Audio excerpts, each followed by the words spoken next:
practicando todo eso, una vez estaba extrayendo eso, pues me enguiché horrible, normal eso, y se me ocurrió ir al baño. No, hombre, la peor experiencia de mi vida. Sí, me imagino. La peor experiencia de mi vida. ¿Quieres arrancar?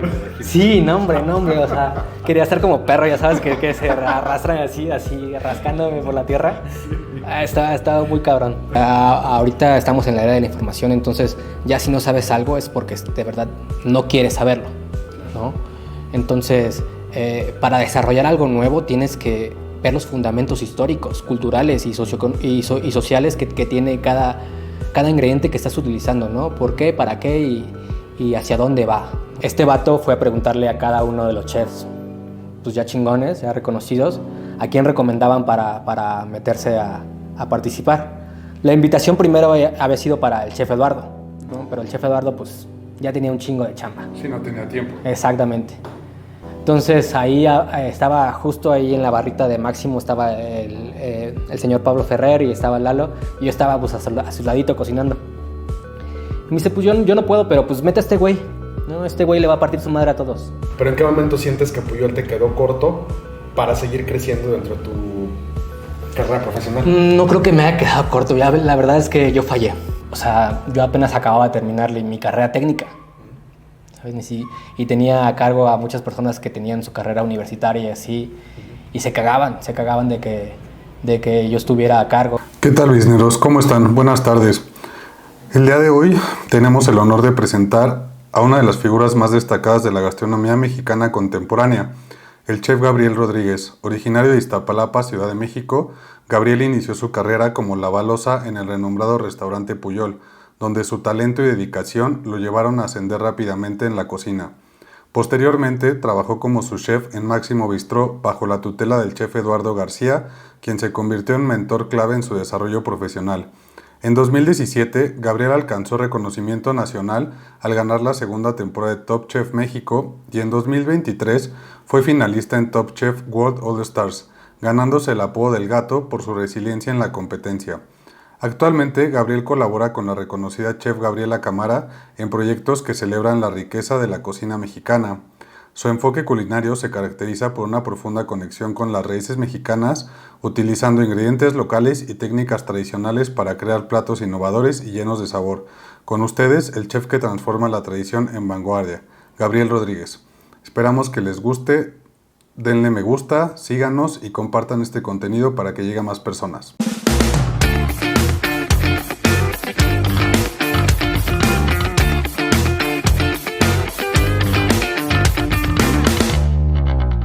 Hola, bienvenidos a su podcast Business en la Cocina.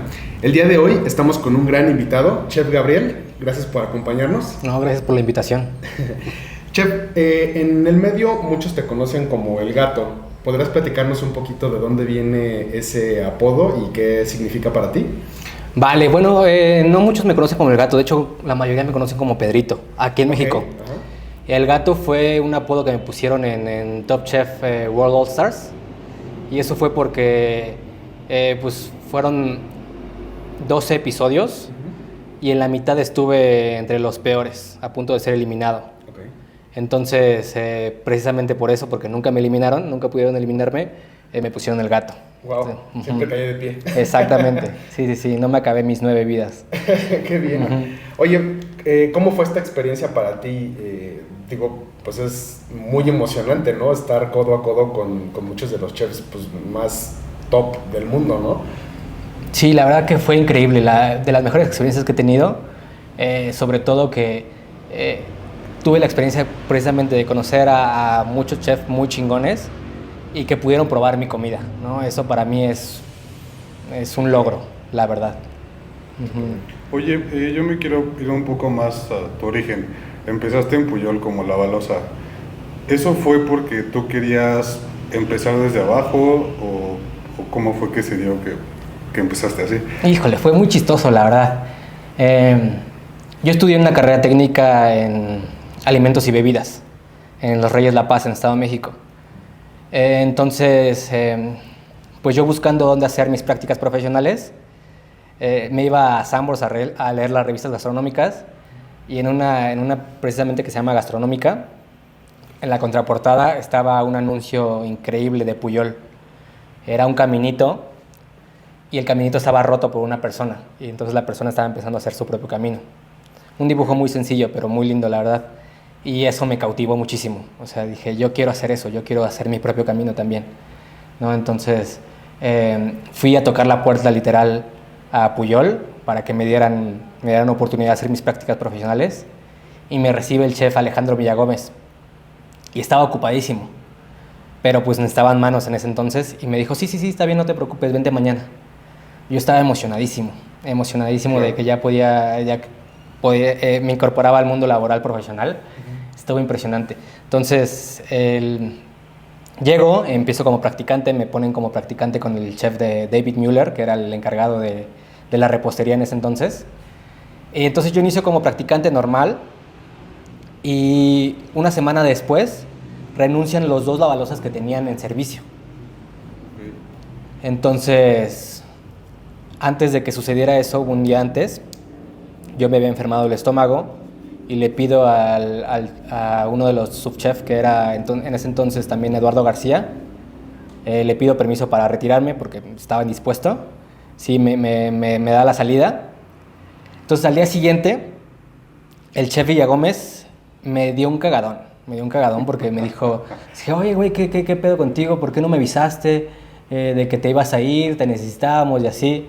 Mentiras, yo era un practicante insignificante en ese entonces. Claro. No me necesitaban para nada, o sea, solo me quería regañar y me quería poner un castigo el chef. Entonces, en ese entonces ya se habían ido los 2 lavalosas. Me dijo, no, pues ahora por cagarla te vas a la losa. O sea, más bien quería un motivo para mandarte a la losa. Justo, o sea, no había otra cosa, sí, ¿no? Claro. Entonces, pues, yo sin temor a nada, la neta, vengo de Iztapalapa, entonces, o sea, la chamba no me da miedo, la neta.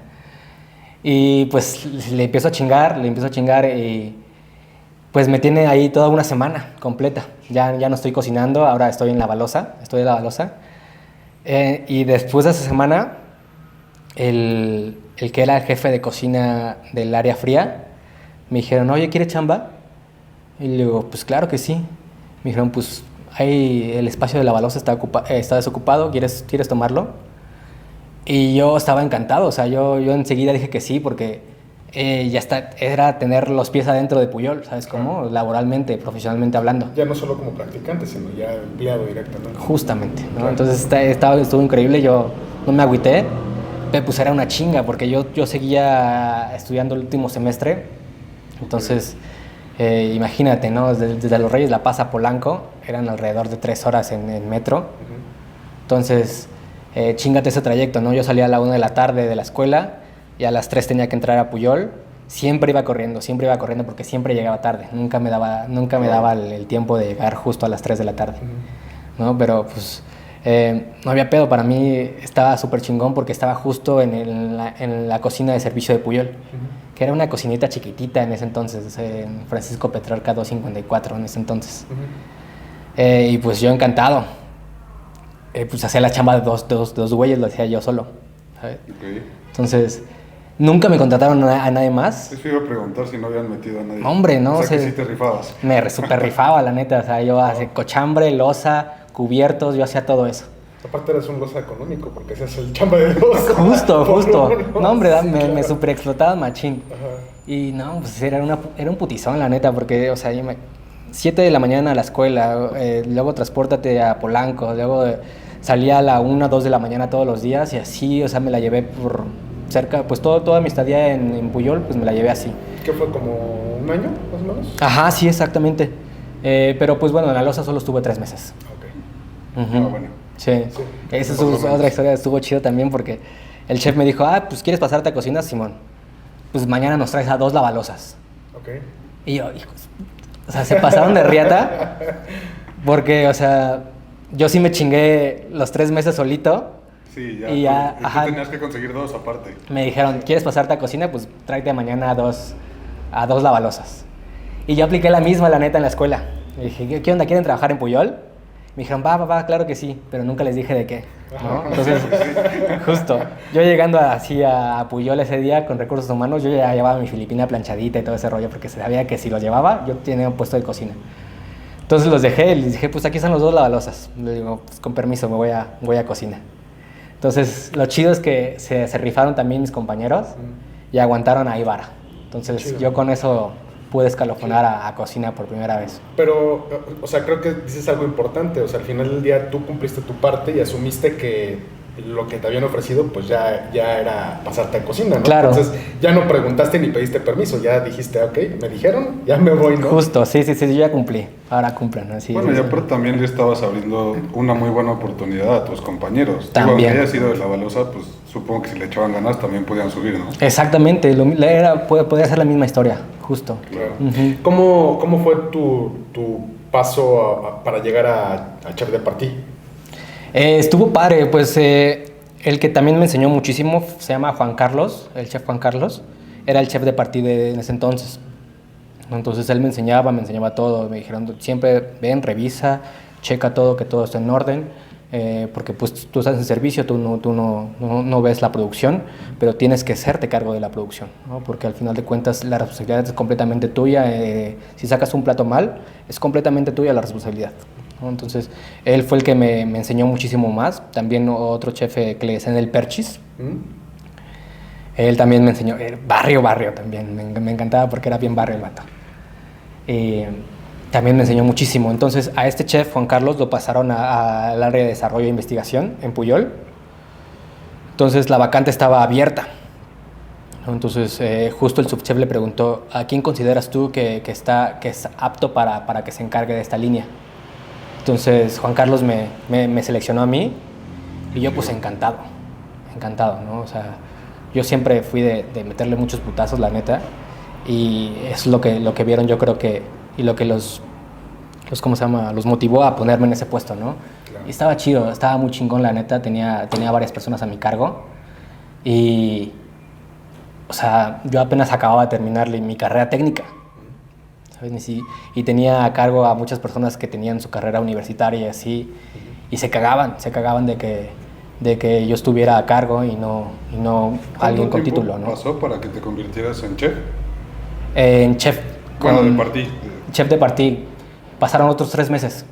Ok, o sea, que hiciste bien rápido. Sí, la verdad, bastante rápido. Sí.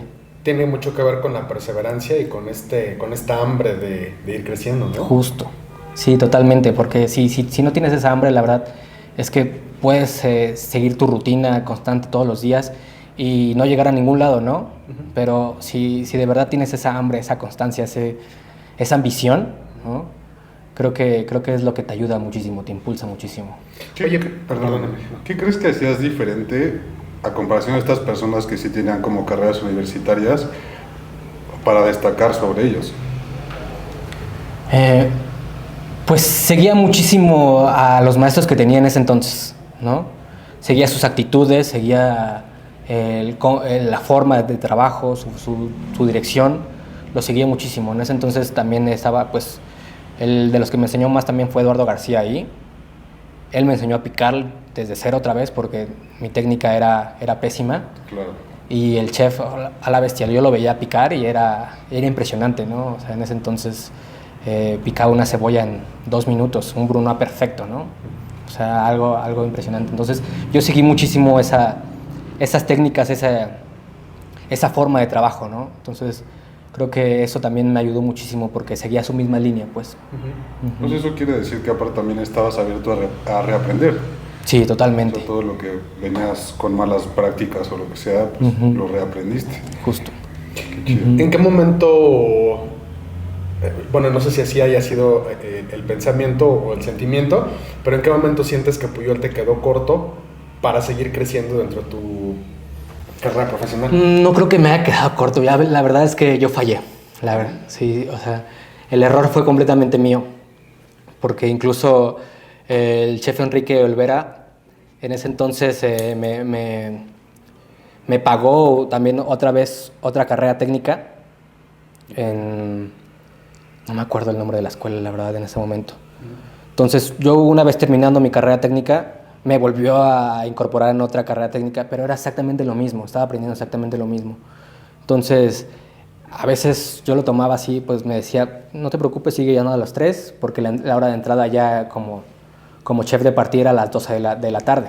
Entonces yo seguía entrando a las 3 porque el chef me estaba auspiciando esa carrera nuevamente. Pero la verdad yo lo tomé a la ligera, ¿no? Lo tomé muy a la ligera porque decía, no, pues esto ya lo vi, esto ya lo viví también, entonces no quiero volver a repetirlo. Entonces la verdad a veces lo ocupaba de descanso, ¿no? O sea, de que las putizas que me llevaba... ¿Faltabas a la escuela? Faltaba a la escuela, incluso a veces sí, o me quedaba dormido en la escuela. O sea, sí lo ocupaba de descanso porque pues, lo hacía menos, ¿sabes? O sea, sentía que ya lo había pasado y que... Exactamente, y que ahorita la experiencia que me estaba dando Pujol era mucho más importante que volver a retomar este punto. Entonces un día el chef Enrique fue a la escuela y yo no había ido. Entonces llego a las 3 de la tarde como si hubiese ido a la escuela y el chef me dio un cagadón. O sea, sí, pues sí. Pocas veces habíamos entablado conversaciones con el chef Enrique Olvera y ese día sí me dio un cagadón, pero monumental, ¿no? Entonces, luego también la cagué más porque pues me enamoré ahí también de un cocinero. Okay. Mal pedo. Ya después me dieron un buen consejo que me decían, no metas el pito donde metes la cuchara, ¿no? Y es un excelente consejo, la verdad, no mezcles vida profesional con vida personal. Nunca va a funcionar. Y pues yo tenía 18 años, ¿no? Emocional y así, o sea, era... ¿Sí estabas inmaduro? Muy inmaduro, la verdad. Entonces, entre esta situación de que este chico pues no me correspondía ni nada, y luego el cagadón, o sea, me sentí súper vulnerable, la neta, me sentí mal y ese mismo día renuncié. Okay. ¿No? Entonces, o sea, el que la cagó fui yo, completamente. Okay. Porque pude haber realizado una carrera mucho más prolongada en Pujol y haberme desempeñado de una mejor manera, la verdad. Pero sí, mi inmadurez no me ayudó en lo absoluto. Sí, estás muy chavo. Uh-huh. Oye, ¿y por qué te mandó a otra carrera? ¿Se le hacía insuficiente la que tú tenías o...? Pues tengo entendido que el chef tenía también ahí 2 plazas que podía ocupar, siendo que el chef también era chef instructor de vez en cuando ahí. Entonces tenía 2 plazas, entonces una de ellas me la dio a mí. Entonces fue por eso principalmente. Sí, como para ayudarte a crecer un poco más. Uh-huh, justo. Pero después te reinventas y te vas a Máximo Bistrot. Uh-huh. ¿Cómo fue ese paso a este nuevo proyecto?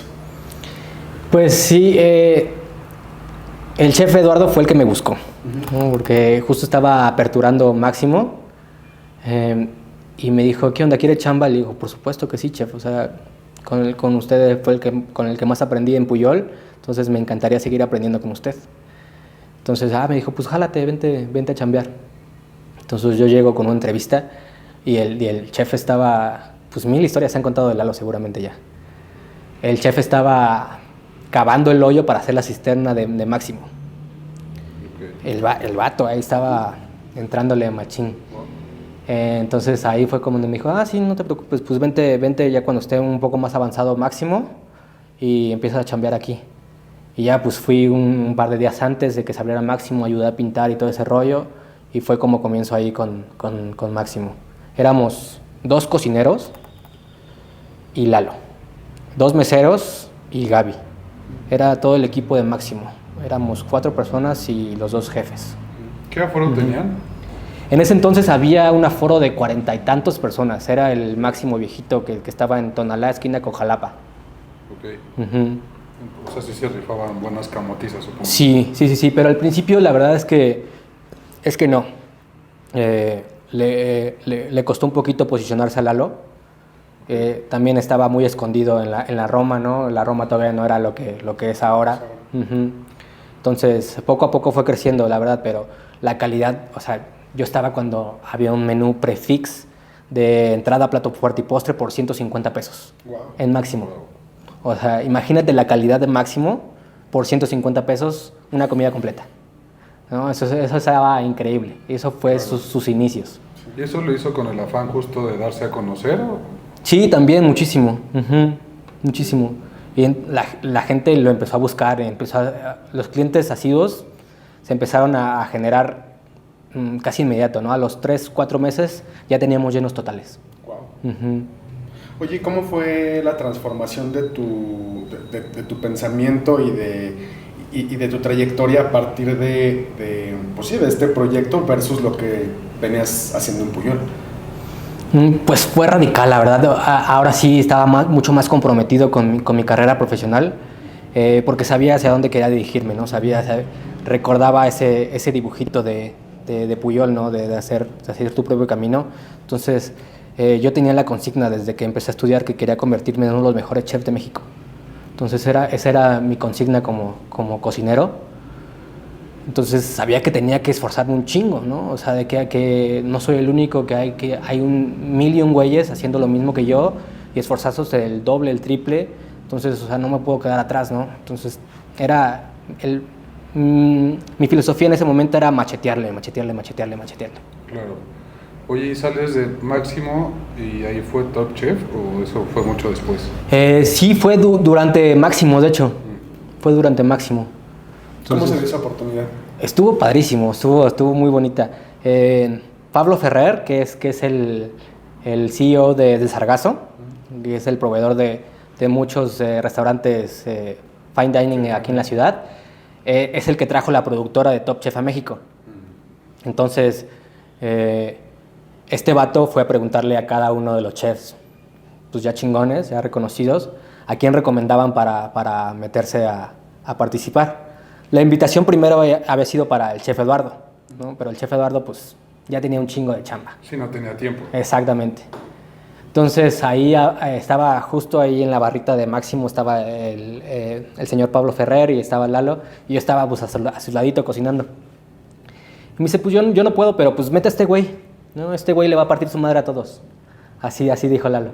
Y el señor Pablo pues empezó a reír. Dijo, pues va, si tú lo recomiendas, va, adelante. Entonces, sí fue un rollo ahí medio de nepotismo, la verdad. Se hizo el casting, pero pues la recomendación ya estaba hecha, ¿no? Entonces, sí, fue por ese conducto, fue gracias al chef Lalo que Pero bueno, al final del día, participé. pues, te ganaste ese lugar, digo. Claro, sí, claro, ¿no? Él me recomendó, pero al final de cuentas la chamba fue mía. Claro, Uh-huh. Oye, ¿cómo es la dinámica de este tipo de concursos, programas? Pues muchos creen que no es real, ¿no? Y así. Pero es completamente verídico y real. O sea, en el momento que la host te explica el reto, te dicen, tienes que hacer esto con tanto tiempo, con estos recursos y en este medio, ¿no? Entonces, eso es completamente real. Te lo están diciendo, en ese momento lo están grabando, pero las reacciones son genuinas porque tú te estás enterando justo en ese momento en qué consiste el reto, ¿no? Entonces, también los tiempos que te dicen, consta de tanto tiempo, eso es completamente real. Te pasas un tiempo y pues firmas un contrato previo a cada reto.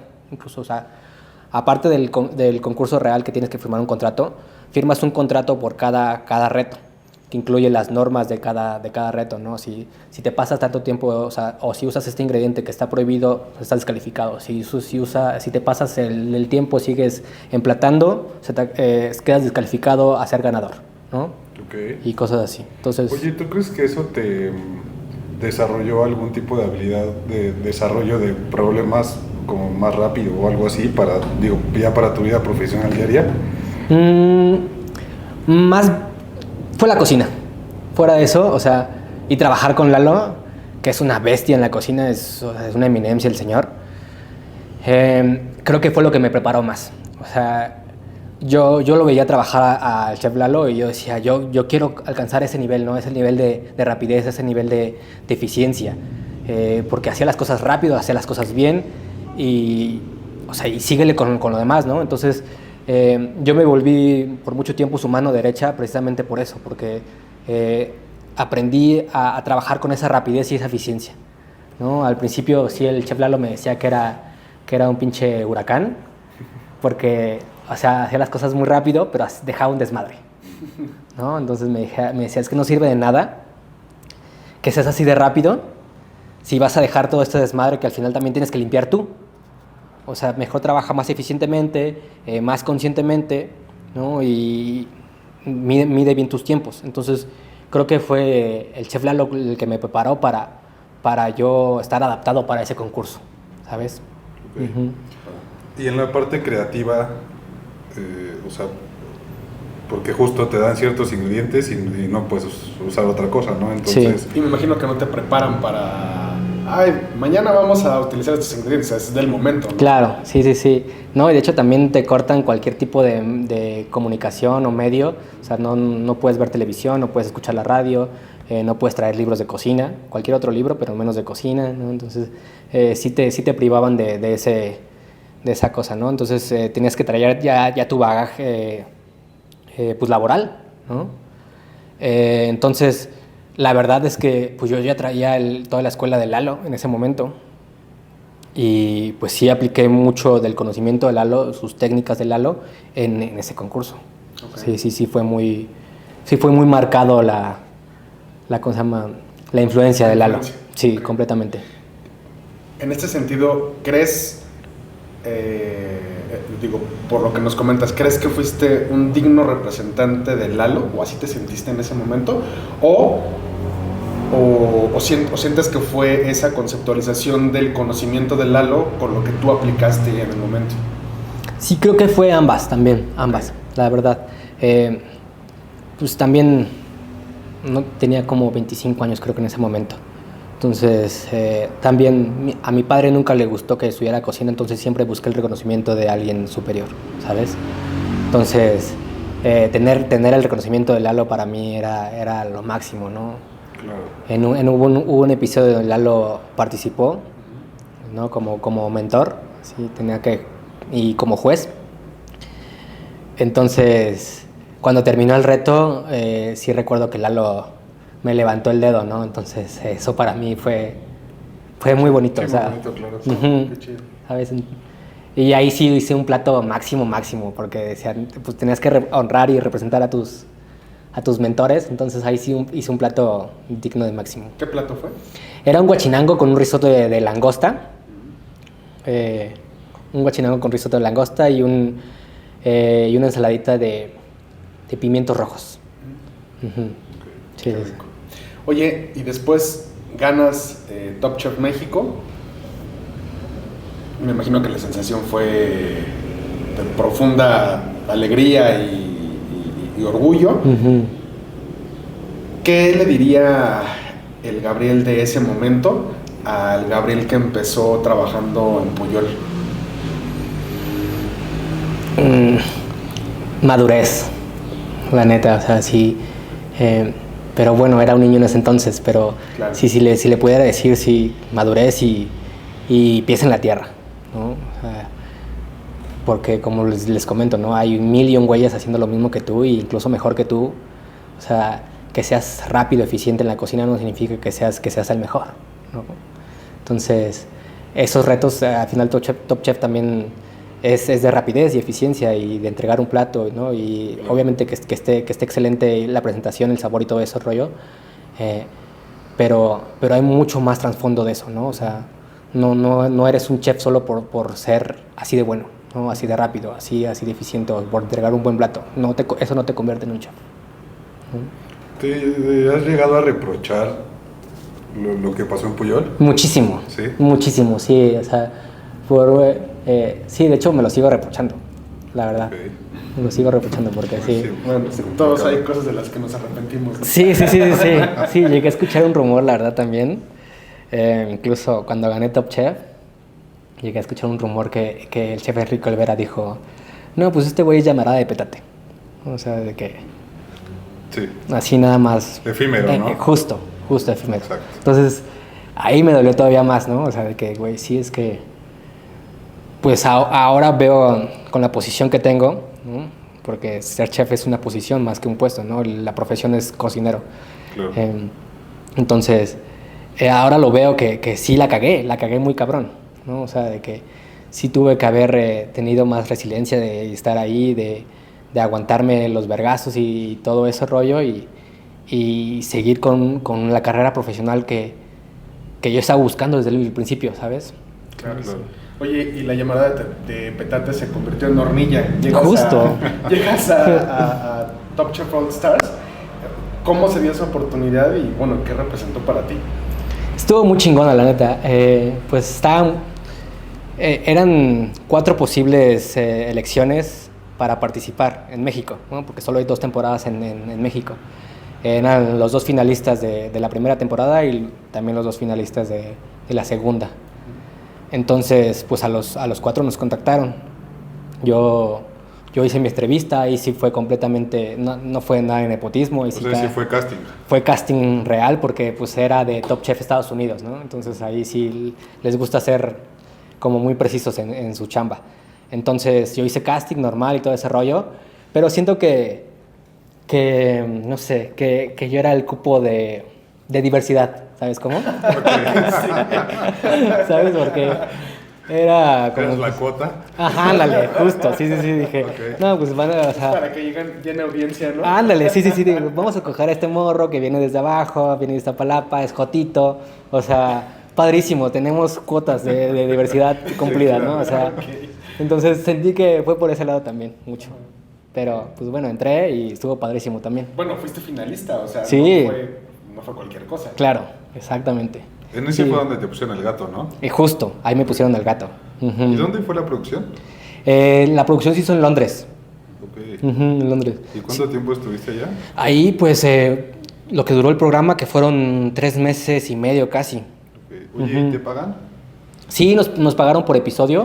Okay. Nos pagan por episodio y pues ya, todo. ¿Aún tienen regalías de eso o ya no? No, porque firmas un contrato y o sea, en tu contrato dicen que pueden utilizar tu imagen hasta que sea necesario, ¿no? Entonces, no nos pagan.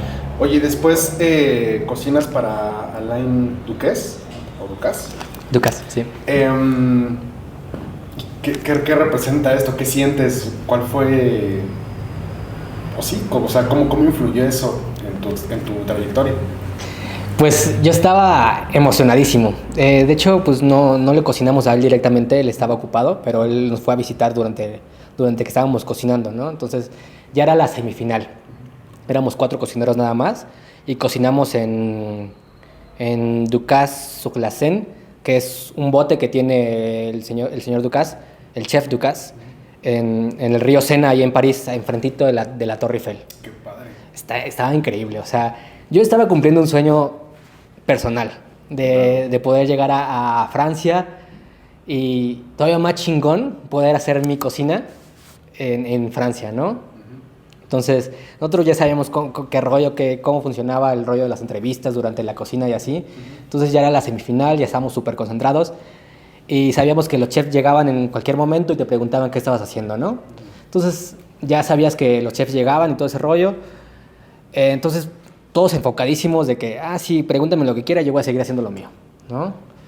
Entonces llega el chef Ducasse súper silencioso de que, ¿qué onda? ¿Qué están haciendo? Y se acerca hacia donde estoy yo cocinando. Y no, hombre, cuando lo veo se me cae la quijada hasta el suelo. Sí, claro. Dije, no, hombre, o sea, tengo como 6 libros del chef Ducasse, entonces soy fan. Soy súper fan. La verdad es que con el chef Lalo me hice súper fan de la cocina francesa. Entonces, pues, puta, cuando vi al chef Ducasse, pues sí, sentí que vi a Jesús, ¿no? O sea, Señor, entre tus manos, ¿no? Así. Y no, encantado, o sea, obviamente le di las 2 manos, o sea, encantadísimo de conocerlo. Buda, que fue el ganador, o sea, sí lo abrazó y dijo, mira mamá, que sí, con quién estoy, o sea, todos estábamos cagados, la verdad que estuvo increíble. Sí, seguro, súper extasiados. Sí, claro. Seguro. Sí, la verdad que estuvo padrísimo. Oye, en uno de los episodios se te cae todo el suelo y limpiaste y casi nadie se dio cuenta. O sea, ¿te sentiste nervioso? ¿Sentiste que eso o sea, pues tuvo algún impacto en la cocina? ¿O estabas tan concentrado que fue en automático? Sí, fue en automático. En automático, pero sí no podía dejar desmadre porque pues la cocina es de todos. Claro. Entonces, en cualquier momento también puede pasar. Sí, exactamente. De hecho, yo me caí, ¿no? Me caí horrible. Me caí de rodillas. Sí, fue horrible, pero sí, un compa me dijo, no, pues levántate. Digo, pues obvio, güey, no me voy a quedar parado. Digo, acá echado. Claro. Oye, pero ¿cómo crees que influye justamente esta responsabilidad del trabajo de todos y de compartir el espacio en el éxito de una cocina? Pues es fundamental, creo, es súper primordial porque, pues sí, el chef es el que dirige la orquesta, ¿no? Pero los que se chingan realmente son el resto del equipo. Sí, los cocineros. Claro, ¿no? O sea, el cocinero que está enfrente de la parrilla con el calorón todo el día, ¿no? Enfrente del carbón, de los sartenes, ¿no? Las quemaduras. Esas son las verdaderas chingas, la verdad, ¿no? El chef se encarga de dirigir y de ordenar, de organizar, de mantener todo en orden y fluido. Pero si no hay trabajo en equipo, si no hay comunicación, nada de eso tiene validez. Exactamente. Claro. Oye, ¿sí cocinaste para Ricky Martin? Sí. ¿Cómo fue eso? Sí, una vez cociné para Ricky Martin. De hecho, fue la misma productora de Top Chef los que me contactaron, aquí de Top Chef México. Entonces me dijeron, pues está buscando un chef y así, todo ese rollo, y pues, ¿quieres rifarte? Va. Entonces fue en uno de sus conciertos, creo. Entonces yo fui su chef personal en ese entonces. Órale. ¿Fue un mes? No, nada más fueron 2 o 3 días. Ah, ok. Okay. ¿Y cómo es trabajar para él? Pues está padre, o sea, él tiene sus exigencias, su dieta y todo ese rollo, entonces tienes que respetarla. Claro. ¿No? Entonces... Te dan como un menú de qué cosas puede comer y... Sí, justo. Okay. Entonces sí tienes que seguir esos parámetros. Entonces ahí la creatividad no cabía mucho. Justo eso te iba a preguntar, o sea, la parte de la creatividad ahí pues tiene que mermarse, ¿no? Sí, justo. Sí, tienes que trabajar para el cliente al final de cuentas. Okay. ¿Y lo conociste? No, la verdad que no. No. ¿Y volverías a trabajar o sea, como chef particular? O sea, ¿esa experiencia fue algo que te llenó o te llena más la parte pues, de desarrollar proyectos? Sí, creo que me late más el rollo de la creatividad, la investigación, el desarrollo. Eso me apasiona muchísimo más, ¿no? De saber el origen de los productos, irme hasta la raíz, ¿no? Okay. Irme hasta la raíz y a partir de eso desarrollar yo algo propio, ¿no? Porque claro. Igual... Pasa Top Chef y de ahí, ¿qué sigue para ti? Después de Top Chef World Stars, ¿o cuál? Sí.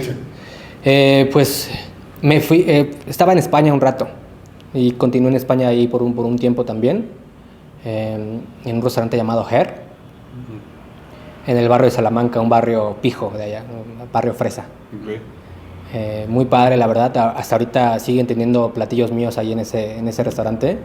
Entonces está padrísimo eso, que cosa más, que te sigan honrando, ¿no? Con ese tipo de cosas. Aunque ya no estés ahí con tus platillos, sigue siendo una honra. ¿Qué cocina era, perdón? Era cocina México-española. Ok. Esa era ¿Medio fusión? Ajá. Okay. Exactamente. Pero sí, como la esencia mexicana y el picante todavía estaba presente. Estaba padre. Oye, has mencionado 2 veces la parte del área de investigación y desarrollo en un restaurante. ¿Puedes platicarnos un poquito más de qué se encarga esta posición y por qué sería importante que un restaurante la tenga? Es fundamental, yo creo, ya en este punto de la cocina, ¿no? Ya ahorita estamos en la era de la información, entonces ya si no sabes algo es porque de verdad no quieres saberlo, ¿no? Entonces... para desarrollar algo nuevo tienes que ver los fundamentos históricos, culturales y sociales que tiene cada ingrediente que estás utilizando, ¿no? ¿Por qué, para qué y hacia dónde va, ¿no? Por ejemplo, ahorita estoy muy metido con el pulque, con el tema del pulque, ¿no? Entonces hay una bacteria que es específica de este trópico, que incluye pues México, partes de África y Asia, ¿no? Todo completo. Exactamente, esa franja súper cálida. Entonces esa bacteria solo vive en esa franja, ¿no? Entonces hay bebidas fermentadas que son extremadamente similares al pulque. Por ejemplo, ahorita tuve la oportunidad de ir a Nigeria y me encontré con este vino de palma, ¿no? Que se sirve igual en este guaje, idéntico al del pulque, al que tenemos acá. Y el color es igual blanquecino. Tiene una fermentación alcohólica, tiene una fermentación ácido-láctica, no tiene la fermentación viscosa del pulque, pero el sabor es exactamente idéntico. Y es gracias a esa misma bacteria que está en esa franja, Wow. tropical.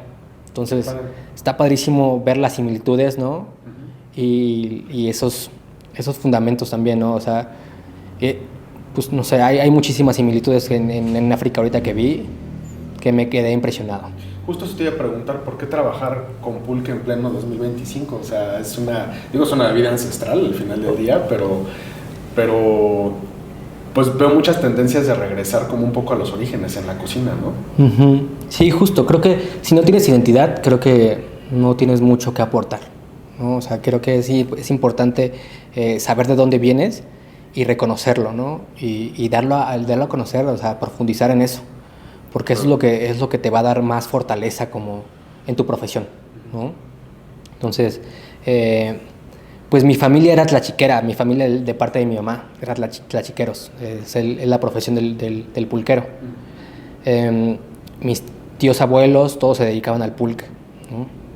¿Nos puedes explicar un poquito cuál es el proceso del pulque? Porque nunca habíamos tenido a alguien que estuviera como tan metido, entonces... Sí. Igual a la gente le podría interesar. Sí, claro, está padrísimo, la verdad. Pues bueno, para empezar a producir pulque tienes que esperar de 6 a 10 años para que tu maguey madure, ¿no? Entonces, eso para empezar... O sea, digamos que es como...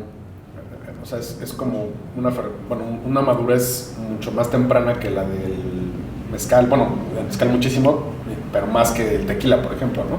Uh-huh, pues es similar, porque también tienes que esperar a la madurez de la piña, uh-huh, para que tenga suficientes azúcares en la piña para poder procesarlos. Entonces, es lo mismo, casi lo mismo, ¿no? Esperas a la madurez del maguey. Lo padre del pulque es que puedes hacer pulque de cualquier tipo de maguey, ¿no? Eso está increíble. Entonces, tienes que esperar a la madurez del maguey.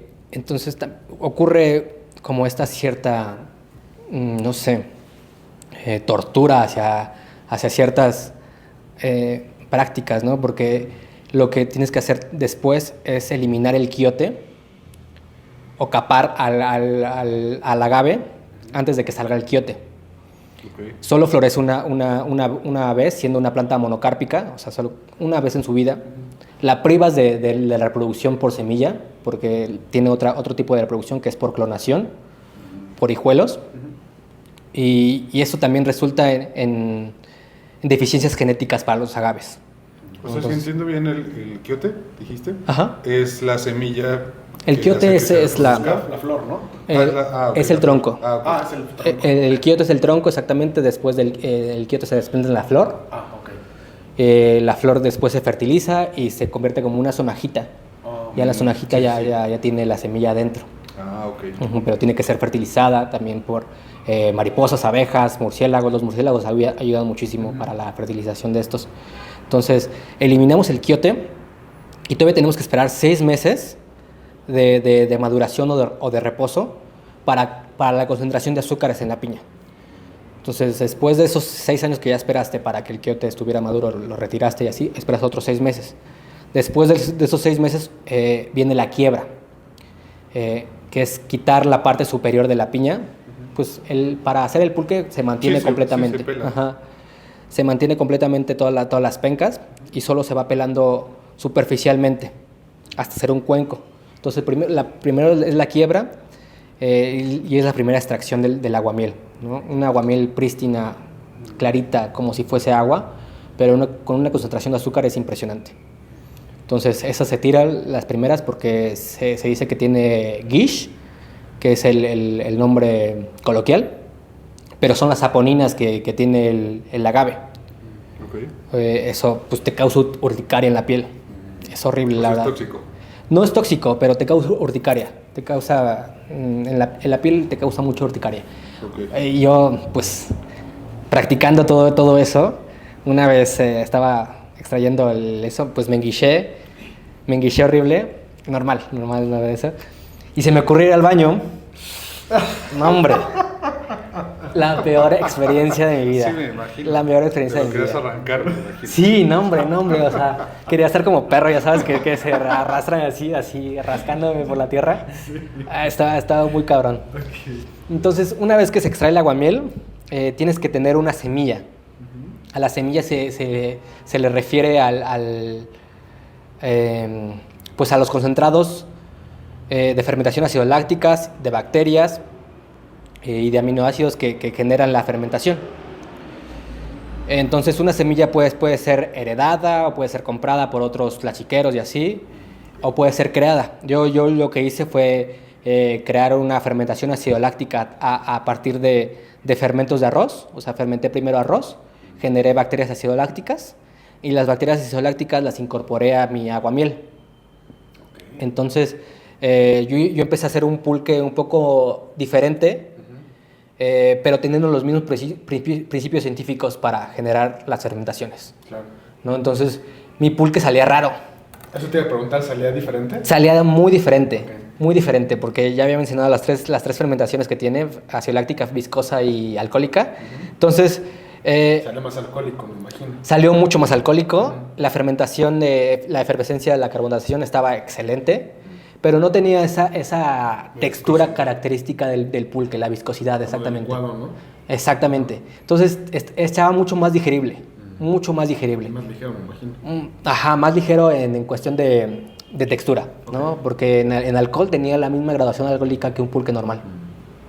Entonces está padre, porque mi mamá, que había despreciado el pulque, siendo que viene de familia tlachiquera, mi abuela, que había despreciado el pulque, prueban mi pulque y les gusta, ¿no? Entonces, o sea, no era tanto el sabor o algo así. Es que justo mucha gente no le gusta eso, la viscosidad. La textura, Sí. justo. Exacto. Entonces, empecé a hacer esas prácticas de pulque y está padre incorporarlo, o sea, una nueva tendencia, ¿no? Puede ser. Oye, ¿y lo comercializas? Sí, actualmente sí tengo una pulquería en Iztapalapa. Meyolote. Justo. Ajá. Se llama Meyolote, que significa corazón de maguey. Entonces ahí solo vendemos los domingos. Ok. Traemos pulque de allá de Zacatlán de las Manzanas. Ahí es donde tienes el rancho. Justo. Ok.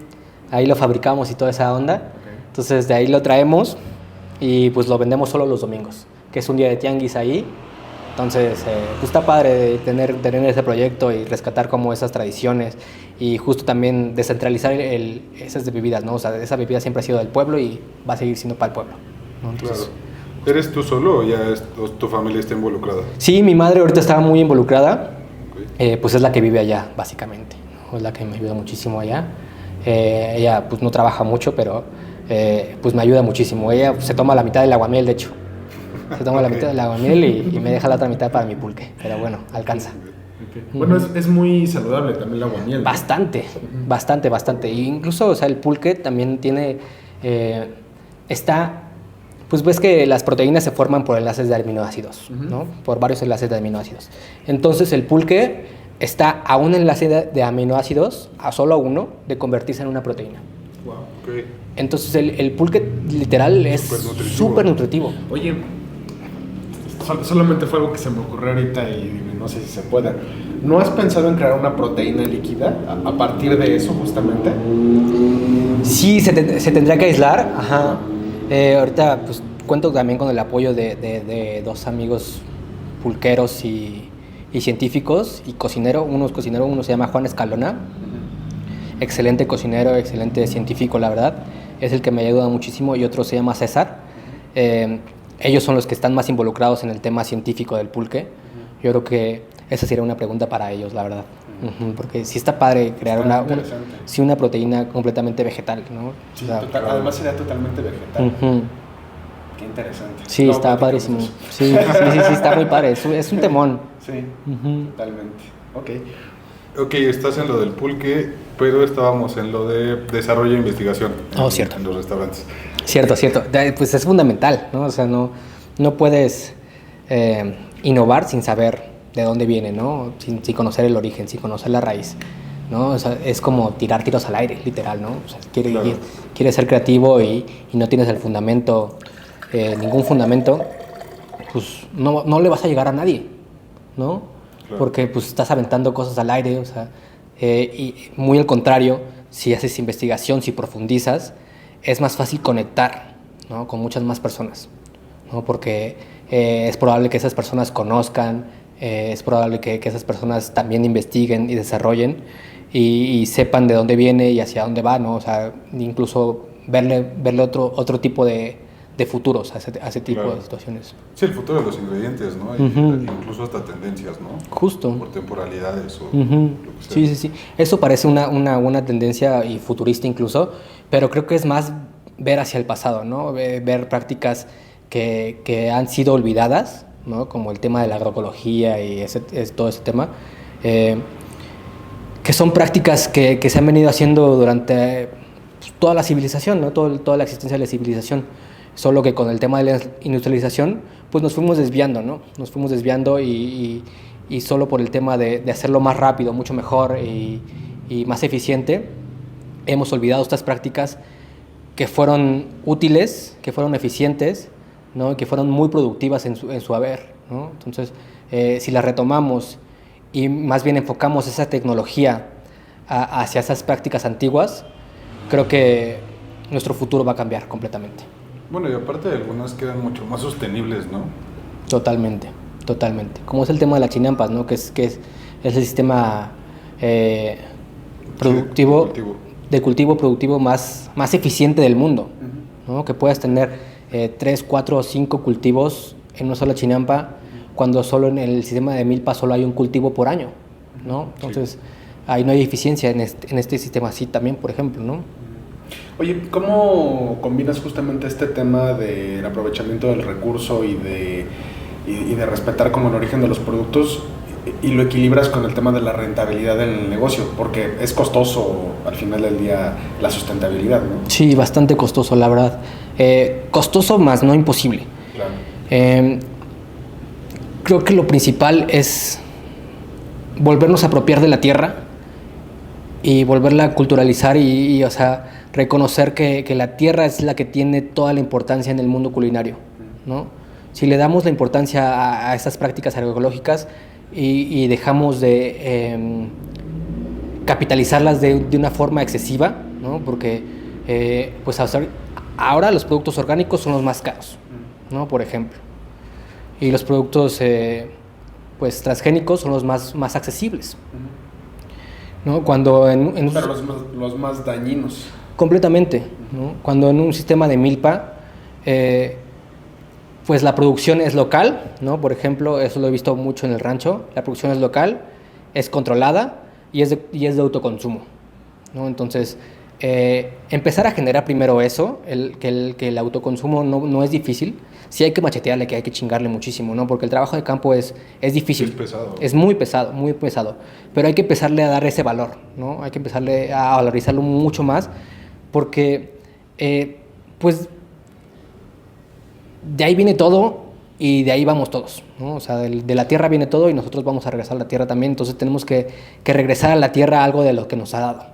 Entonces, creo que las prácticas de cocina, agronomía, por ejemplo, tienen que ser prácticas incluidas en las escuelas, tienen que ser prácticas inculcadas desde muy pequeños, ¿no? Valorizar ese tipo de cosas para que empiece a ser accesible para todos, ¿no? Para que no sea de unos cuantos nada más. Oye, en uno de los episodios platicábamos con una invitada sobre el maíz criollo. ¿Utilizas algo de esto en tu cocina tú? Sí, por supuesto. Sí. De hecho, el cultivo ahí que tenemos en el rancho también se llama mayolote. Es completamente orgánico. También son maíces criollos, semillas criollas. Y estamos implementando también prácticas completamente agroecológicas, ¿no? Entonces, todo regresa a la tierra. No hay nada que se desperdicie, ¿no? Utilizamos incluso hasta los orines, ¿no? Entonces, para fertilizar. Baños ecológicos. Justo, sí. Separamos los sólidos de los líquidos los ocupamos para hacer algo que mi mamá le puso pipiniza, pero es solo, ¿cómo se llama? Separar los sulfuros de las orinas y convertirlo en azufre para volverlo a incorporar a la tierra, ¿no? Entonces, son prácticas que estamos empezando a generar otra vez nosotros para incorporarlas en ese tema. Eso sirve para nutrir la tierra, entiendo. Completamente, sí.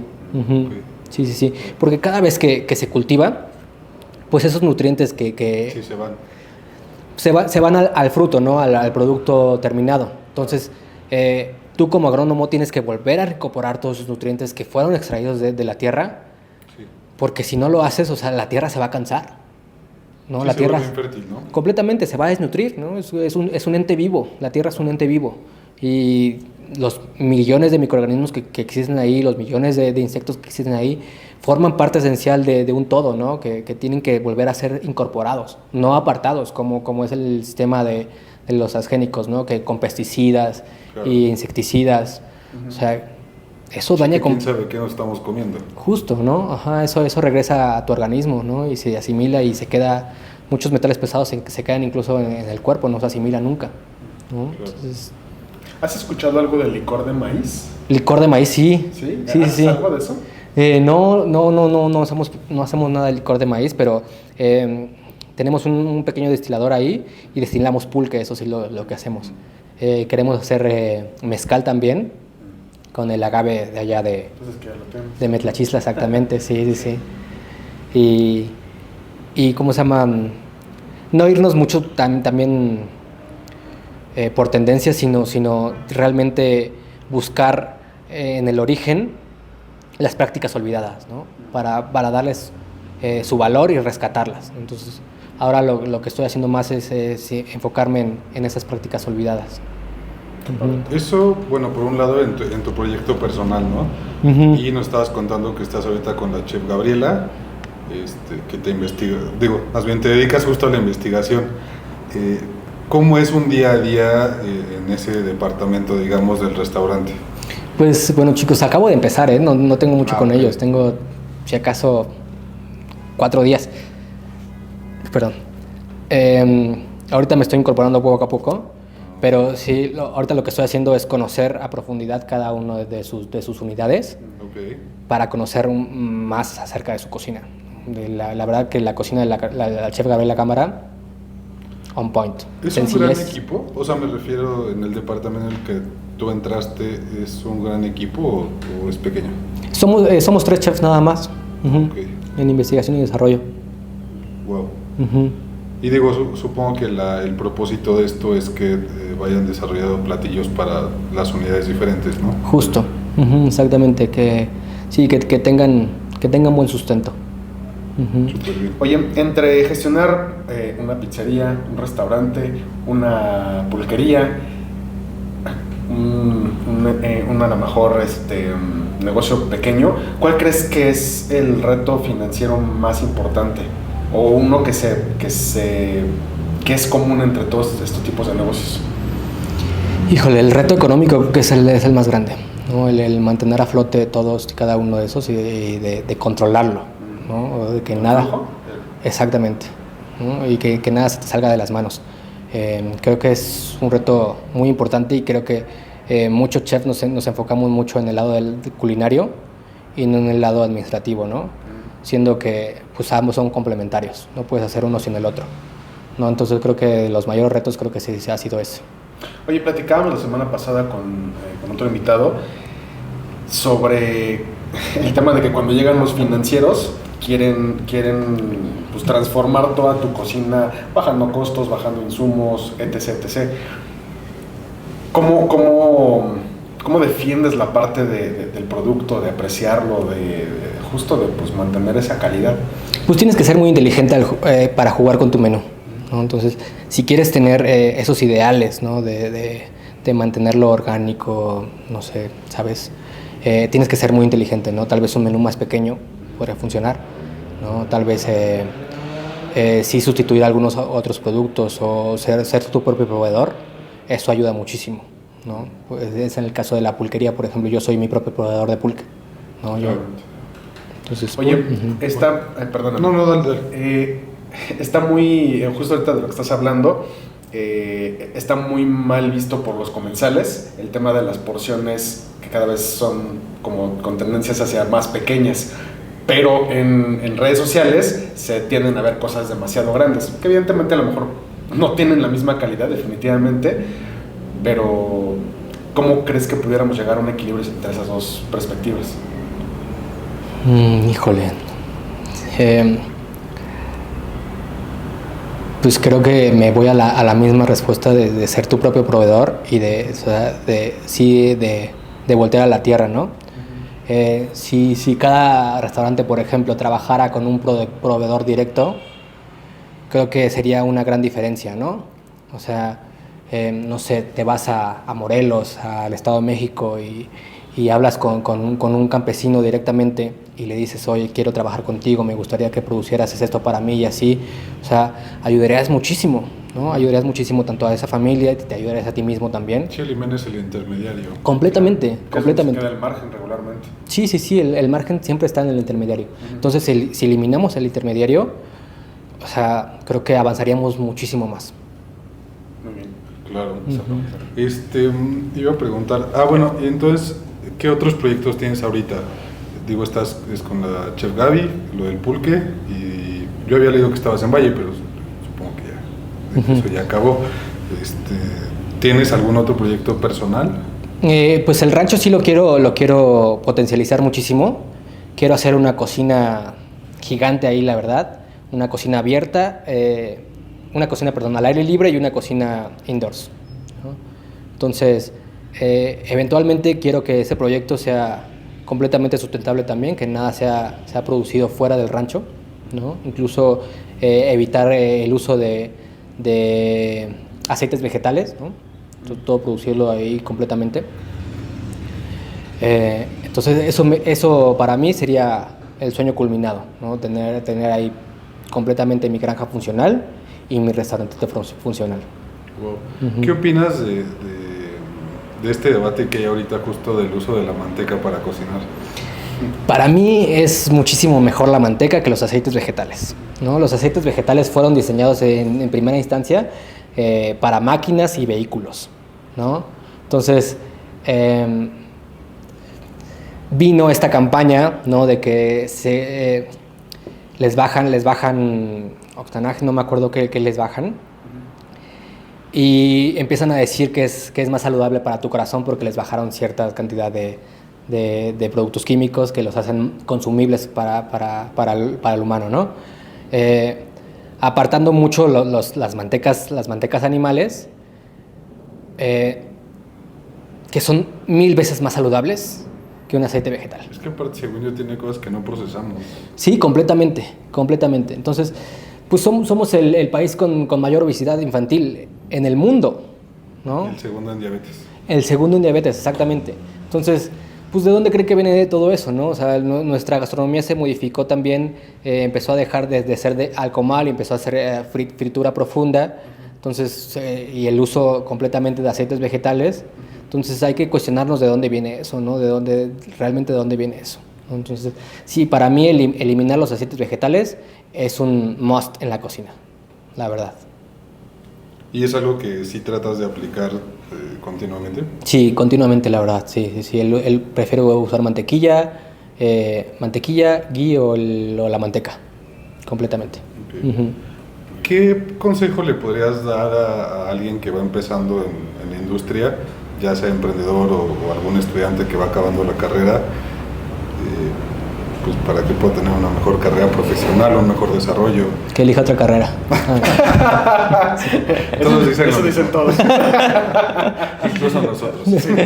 Es que está cabrón, o sea, de verdad, triunfar o hacerte un lugar en este mundo tan competitivo está cabrón, es muy difícil, ¿no? Pero si de verdad te entusiasmas y de verdad te apasiona, pues chíngale hasta que te sangren las manos, literalmente, ¿no? O sea, literal, conviértelo en tu vida, porque si no lo haces de esta forma, pues es que para mí la cocina es un tema de pasión, ¿no? Tiene que apasionarte el servicio, tienes que ser servicial con otras personas, ¿no? Entonces, una vez mi mamá me dijo una frase muy válida, muy cierta también, que el que no vive para servir no sirve para vivir, ¿no? Entonces yo la aplico constante en mi cocina y es real, ¿no? O sea, de verdad te tiene que gustar el servicio a otras personas para que esto funcione.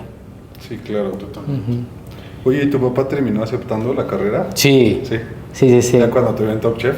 Justo, ay, no, o sea, sí, la verdad que al final terminó y al final terminó yéndose muy orgulloso de mi carrera y así.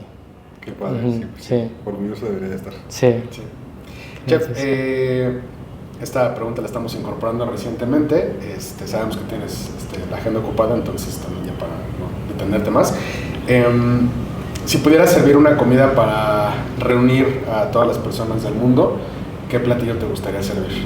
Mole, definitivamente, mole verde. O sea, el mole en cualquier lugar cabe porque tiene una influencia mundial, ¿no? Entonces cualquier persona que prueba el mole le va a gustar. Y no es por el tema puyolesco ni nada de eso, sino porque de verdad las influencias que tiene el mole sí están muy cabronas, ¿no? O sea, muchos creen que fue la influencia hispana la que nos dio más el mole, pero es mentira, ¿no? En el siglo XVI-XVII la mayoría de la población era afromestiza, ¿no? O sea, después de la indígena era la afromestiza. Entonces fue la que se fusionó mucho más rápido, mucho más fácil y fue mucho más aceptada que la hispana, ¿no? Porque la gastronomía hispana era gastronomía conventual y gastronomía imperial, ¿no? Entonces solo las élites podían consumir productos europeos, ¿no? Siendo que los productos de origen africano, de origen asiático, fueron más fácilmente asimilados en la culinaria mexicana.